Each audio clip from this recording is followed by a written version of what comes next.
Las ciudades están llenas de secretos, bajo capas de olvido, esperando ser redescubiertos. Esta es la historia de un hallazgo fortuito, una obra mural olvidada. Es la historia de un rescate, una obra perdida en los muros de una escuela en la Ciudad de México.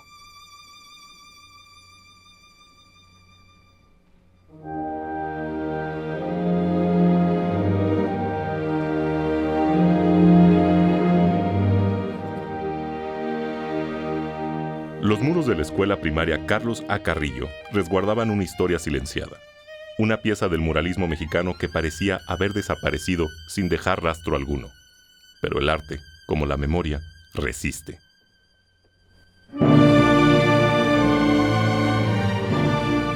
Este es el viaje de su redescubrimiento, su importancia y su restauración.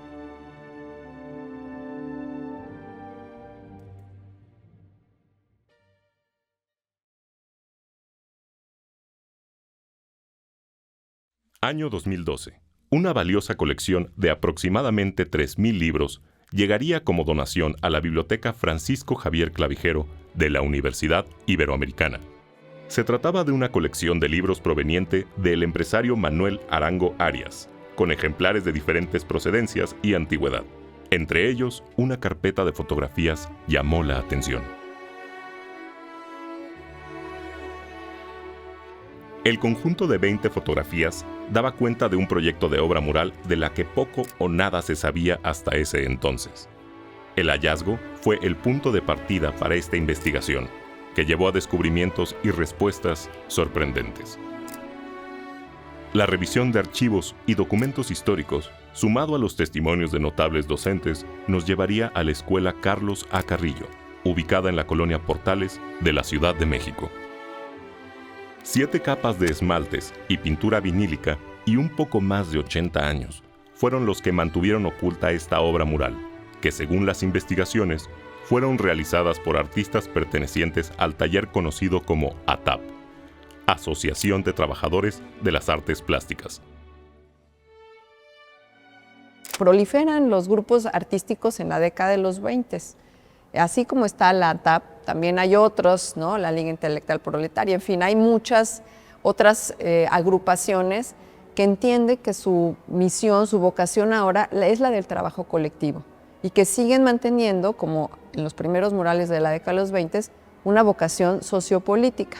Jesús Guerrero Galván, Juan Manuel Anaya, Máximo Pacheco y Roberto Reyes Pérez fueron los invitados a realizar este trabajo mural, perteneciente a la serie de recintos construidos por Juan O'Gorman bajo el proyecto conocido como Escuelas Funcionalistas en la gestión de Narciso Bassols, en la Secretaría de Educación Pública. Nos encontramos en la Escuela Constituyentes de 1917. Esta escuela es contigua a la Escuela Carlos A. Carrillo. En este instante estamos presenciando una cala prospectiva, esto con la finalidad de saber cuántas capas de color están cubriendo el fresco que se encuentra en la parte inferior. Una sola fotografía publicada sería la pauta para el rastreo de la ubicación de los murales, después de un profundo estudio de investigación. Una tarde de abril del 2016, se da inicio al trabajo de búsqueda dentro de las paredes de la escuela. Se comenzaría aislando un pequeño espacio de uno de los muros como preparación inicial para poder realizar la búsqueda y rastreo de la obra pictórica. Un trabajo intenso, con compresas de agua y alcohol, en un espacio aislado. Humedecer las capas de pintura sería el inicio de esta aventura. Por medio de este tipo de trabajos, estas calas explorativas, podemos ir conociendo cuántas capas de color están contenidas en este muro y a su vez nos podemos dar cuenta también de qué tipo de pintura se utilizó. Desde las pinturas más comerciales, que son pinturas más sintéticas, hasta las pinturas más artesanales, que son pinturas templadas con aceite, algunas templadas con cola o hasta llegar a la cal. La primera cala dio un claro indicio de que el mural se encontraba ahí. Se aisló y se fechó para poder buscar una estrategia firme que permitiera poder continuar con el análisis y estudio de la obra, para poder dar respuesta a todas las interrogantes. El acervo de la Biblioteca Francisco Javier Clavijero no solo sirvió para este descubrimiento en particular, sino que continúa siendo un espacio de referencia para historiadores, investigadores y amantes del arte. Sus colecciones reflejan el esfuerzo de quienes, a lo largo de los años, han trabajado por preservar la memoria cultural de México. Sí, en este momento comienzan a aparecer casi las últimas capas de pintura. En cuanto aparece el verde, va a aparecer algún color rojo y posteriormente ya podemos ir apreciando lo que es la pintura al fresco. Ahora viene el retiro de las últimas capas de color por medios mecánicos. En este caso se está utilizando un escalpelo y por medio de este instrumento podemos retirar las últimas capas de pintura. Iniciamos uno de los últimos procesos de limpieza por medio de cepillos y solvente. Aquí podemos apreciar ya las capas directas de la pintura al fresco. Esto es como echarse un clavado en el tiempo, ¿no? Es decir, retirando capas y capas de pintura que son de diferentes épocas y hasta llegar a los 30, ¿sí? México, durante la década de 1930, era un país en plena transformación a consecuencia del reciente movimiento de revolución. Las escuelas que estamos viendo ahora de Juan O'Gorman se inscriben más o menos entre el año 32 y 34, que fue cuando él fue jefe de construcción de la Secretaría de Educación Pública. El contexto, digamos, todavía en estos años se respira todavía ideológica, política, moralmente inclusive, pues un espíritu de la posrevolución. Los gobiernos emanados de la revolución pues tienen la consigna de cumplir con todo aquello que de alguna manera se prometió en este movimiento revolucionario, y entre ellos estaba la educación pública, para que las infancias de aquella época pudieran ser educadas con los valores y principios ideológicos del gobierno que en ese momento estaba, ¿no? La educación se convirtió en la herramienta principal para construir una nueva sociedad, lo cual trajo consigo el nacimiento del modelo de educación socialista, una reforma educativa que buscaba eliminar dogmas religiosos y formar ciudadanos críticos y comprometidos con el bienestar común. El nuevo modelo surge como una respuesta a los ideales revolucionarios y fue impulsado principalmente durante el gobierno de Lázaro Cárdenas. La reforma trajo consigo diversas iniciativas, entre ellas la construcción de escuelas que no solo funcionaran como espacios de enseñanza, sino que también sirvieran a la formación ideológica. Había pues una búsqueda de identidad muy fuerte en aquellos años, prácticamente las primeras 2 décadas después de la culminación de la revolución, y en esta búsqueda de identidad se probaban varias vías, ¿no? Las artes, las diferentes artes plásticas, y la arquitectura no fue inmune a ello, pues buscaban una manera de expresar morfológicamente la identidad nacional. Son escuelas que además responden a un discurso de modernidad del Estado, que eso también es interesante, ¿no? O sea, no es nada más el arte en su propio campo del arte en modernidad, sino también, digamos, que se asocian con una noción de modernidad estatal. Por eso las escuelas funcionalistas de Juan O'Gorman incorporan los murales no como una decoración mural, sino como un mural que contribuye a la función. Fue en este contexto que el muralismo se convirtió en un aliado clave del entonces nuevo proyecto educativo. Es por ello que las paredes de los centros escolares se transformaron en los lienzos donde se plasmaron mensajes de justicia social, equidad y lucha popular. Estamos en el mural de la escalera central de la escuela, y en estos momentos el maestro Francisco estuvo realizando el retiro de un cable y un ducto que nunca debieron haber estado porque afectaba la visión y la estabilidad del mural. Se retiró el cable y en la zona superior detectamos una oquedad mayor, lo cual pone en riesgo la estabilidad de los estratos del mural. Para esto el maestro Francisco retiró un resane, digamos, de tamaño regular, que era de material diverso al material original. Se retira para proceder con la consolidación. Juan O'Gorman, que también era comunista, entendía muy bien cuál era la misión o la vocación que tendría que tener el arte, no solo la arquitectura pública, sino también el arte público. Estaba convencido de una serie de postulados ideológicos que también quería que sus escuelas cumplieran con ello. Y entonces se da como una fortuna crítica la feliz coincidencia de que puede en estas escuelas él cumplir socialmente por hacer arquitectura muy económica, muy funcional, con una serie de soluciones arquitectónicas que permiten el confort y al mismo tiempo permitir que hubiera incorporación de obra mural que además tenía un mensaje ideológico al cual era afín. De esa manera se generaron espacios en los cuales había arquitectura moderna en su momento y al mismo tiempo ideológicamente comprometida. Vemos en estos murales escenas que tienen que ver con las nuevas políticas en torno a la higiene. Vemos en estos murales una serie de pizarrones que muestran fórmulas matemáticas porque se está procurando la educación racional con una base científica. Vemos en estos murales pues una centralidad del papel de los maestros y de las maestras como los nuevos líderes y guías de la sociedad, obviamente en oposición a unas escuelas más pues de educación religiosa, en donde pues había una confrontación que viene del siglo XIX y que se recrudece en la década de los 20, pero que sigue habiendo pues una confrontación fuerte entre el Estado, que es un poder político, pero también intenta, pues, a través del nacionalismo y de otras formas de control y de poder sobre la sociedad, pues trata de pues, alejar a la Iglesia del control de las conciencias o de la educación popular. Dentro de este movimiento muralista, la Alianza de Trabajadores de las Artes Plásticas, también conocida como ATAP, jugó un papel crucial.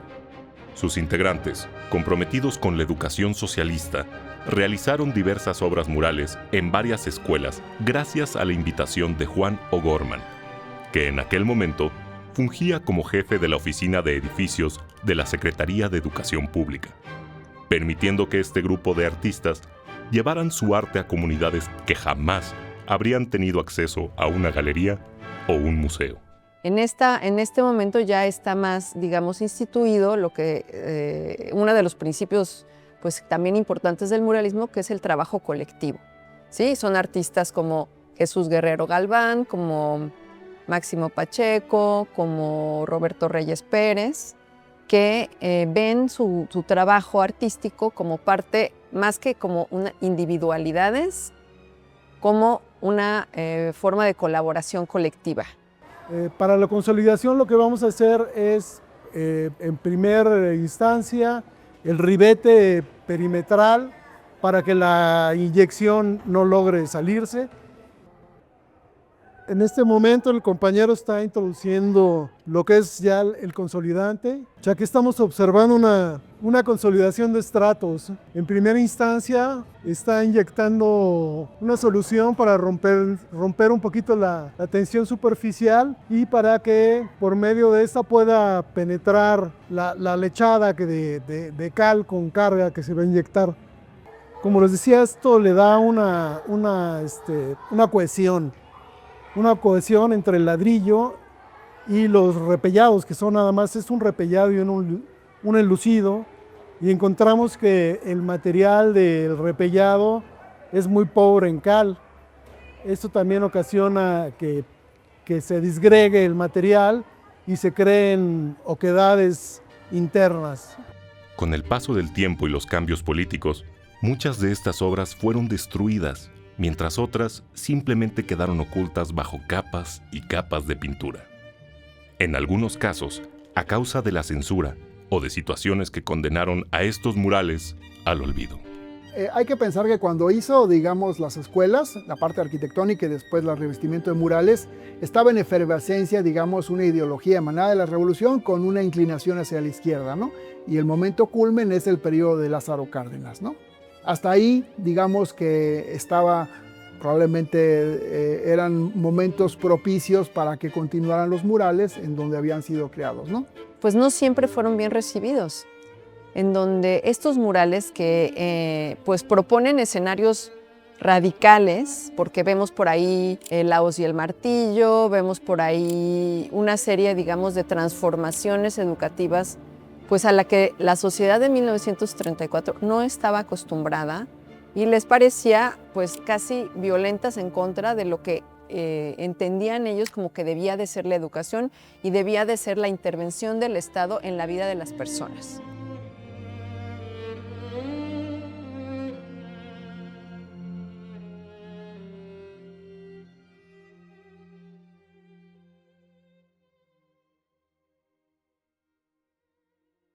Los pigmentos, que son pigmentos minerales, al contacto con la cal y el anhídrido carbónico del aire, lo que hacen es cristalizar sobre la superficie.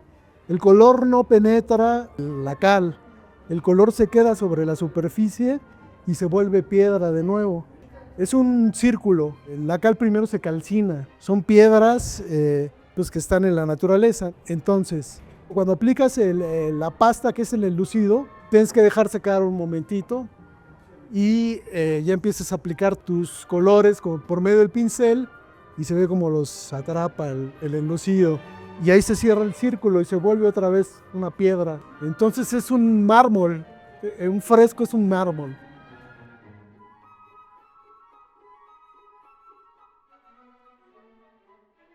Después vino el periodo de Ávila Camacho, donde hubo un giro completamente hacia un conservadurismo político. Digamos, la izquierda de Lázaro Cárdenas quedó, digamos, quedó en la década anterior y empezó un periodo girado hacia la derecha y además en un contexto de una Segunda Guerra Mundial que comprometía muchas otras cosas, ¿no? Y en este giro, digamos, hacia la derecha, pues evidentemente desde el poder, pues estas expresiones pues, tan radicales, tan ideológicamente comprometidas con la izquierda internacional, pues no eran bien vistas, ¿no? Y entonces, pues eso seguramente motivó a que o fueran simplemente recubiertas, ocultas, o que fueran destruidas. Son murales radicales estos para la población, o sea, hay una de personas armadas, aquí vemos en algunos murales, vemos un ataque muy directo a la Iglesia Católica, vemos pues el radicalismo de la época de los 30 plasmado en los muros de aquí, y eso debe haber causado entre pues la comunidad escolar una incomodidad que acabó pues digamos censurando los murales, ¿no? Velándolos, tapándolos. Ubicada en la colonia Portales, la escuela primaria Carlos A. Carrillo, construida durante el auge de la educación socialista en nuestro país, es un ejemplo del modelo que se inserta en la historia de la arquitectura en México. Su diseño responde a los principios de la época: espacios amplios, iluminación natural, ventilación de aulas mediante una propuesta inédita del propio O'Gorman, así como una distribución que permitiera una enseñanza dinámica y colaborativa, modelo que sigue siendo vigente hasta el día de hoy. Lograr el descubrimiento de estas 5 obras murales para regresarlas a su comunidad, tal y como fueron concebidas en 1934, ha sido un proceso inédito dentro del ámbito de la restauración y conservación de las obras murales del México actual. Nosotros estamos hablando de estos murales pues casi 100 años después, o sea, son 90 años después.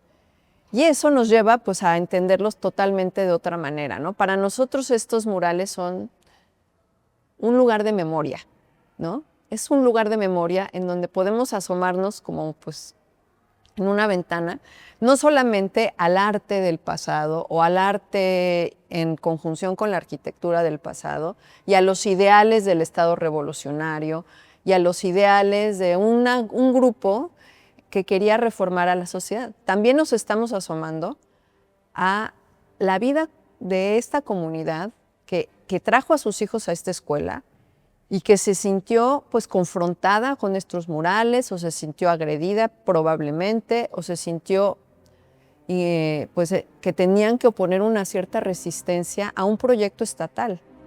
Para la comunidad escolar, el hallazgo del mural ha sido un redescubrimiento de su identidad. Más allá de la belleza estética de la obra, la restauración del mural ha permitido a docentes y alumnos reconectar con la historia del país y de su propia escuela.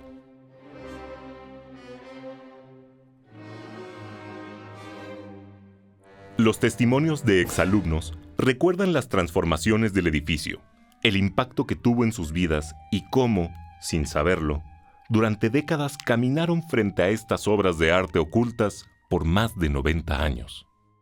El hecho de que nos encontremos rodeados de pinturas murales que se realizaron hace tantas décadas, pues nos acerca a estos sentido de la utopía, por un lado, por el otro lado, de la resistencia al cambio, que es siento muy normal en las sociedades, por el otro lado de los proyectos estatales, ¿no? Y de sus deseos de transformación y de reforma social. Nos lleva también pues, al mundo de los artistas y del sentido que le dan a su propio trabajo. Y también nos lleva pues, a pensar en los pequeñines que vivieron aquí y que venían a ver estos murales y a sus papás y a las familias que se acercaban a esto y que sentían que su mundo estaba cambiando. Y eso, pues, también es algo muy humano, ¿no? Su mensaje, sepultado por el tiempo, hoy resurge con más fuerza que nunca. El arte tiene el poder de resistir, de encontrar caminos para ser redescubierto. Y en esta obra pictórica, escondida por décadas, se encierra una historia que hoy vuelve a inspirarnos.